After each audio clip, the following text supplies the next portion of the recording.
Hello Leos, and welcome to your reading for the week of April 17th. I was just getting ready to pick up the deck to shuffle it for you, and the first thing that came to mind was holler.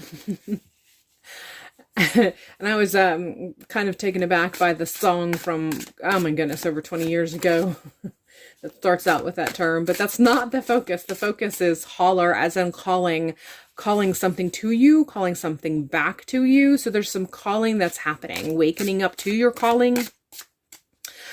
Finally listening to some calling or message that you may have been experiencing is coming through and you may have been dismissing it. So there is a sense of calling, and there's a sense of need to follow through or action with this. So whether or not you have something you've been dreaming about and it's time for you to actually call it into you, kind of draw it towards you, to no longer dismiss that you want this, whatever it is. Or if you have been already feeling like there is a calling, or you have been experiencing a calling to follow through with something, this is the week that you should do that. You should participate in whatever call or calling you are experiencing in some way. Do it from a position of positivity. Do it from a position of wanting to expand. Do it from a position of knowing that this is going to promote further growth in your personal life.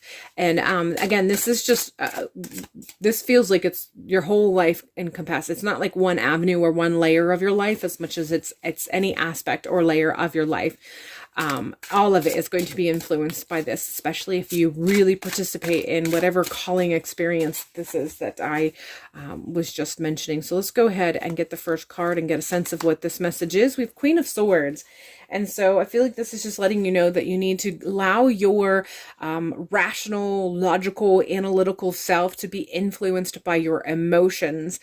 Let there be a balance between the two. Let there be a balance between logic and intuition. And so there is, again, I feel like you've been experiencing a calling in some regard, whether it is something that you want to call into you, or you have been experiencing a calling to follow through and you just haven't done that yet.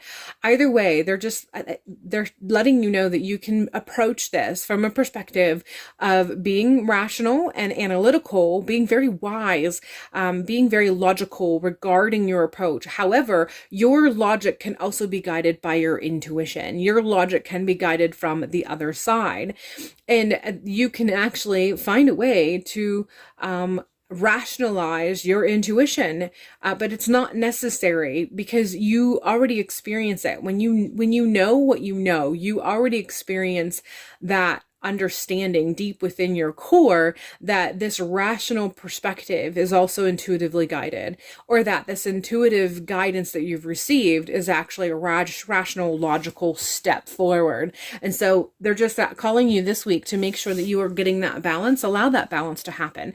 Don't rationalize so much that you actually sort of stifle your intuition, and don't lean so much on your intuition that you kind of get carried away with the emotional aspect. Although I feel like that's not really what happens. It's the first that happens more often than not. You sort of rationalize and analytically approach something to the point of stifling the intuition. And then you start to question whether your intuition was actually correct, because you're not connected with it as much. So it's not humming as loud, or you're not feeling it or sensing it as much. And so they're just letting you know that you can see things from a rational perspective, and then you can tap into the intuitive aspect, and then just allow them to marry. When you see that they are actually merging together, or you see that they mix well and they create a very positive alchemic effect, then let it be. Follow through with that. Do not question it anymore. Do not try to break it down. Do not try to analyze it any further. You see that they have married together, and let it alone, and just allow that to stew together and to guide you in that process. We're following this with the 10 of Cups, and whatever it is that you are working on, it's going to bring about some happiness, or some things are going to kind of come together. And this is something that you're going to experience.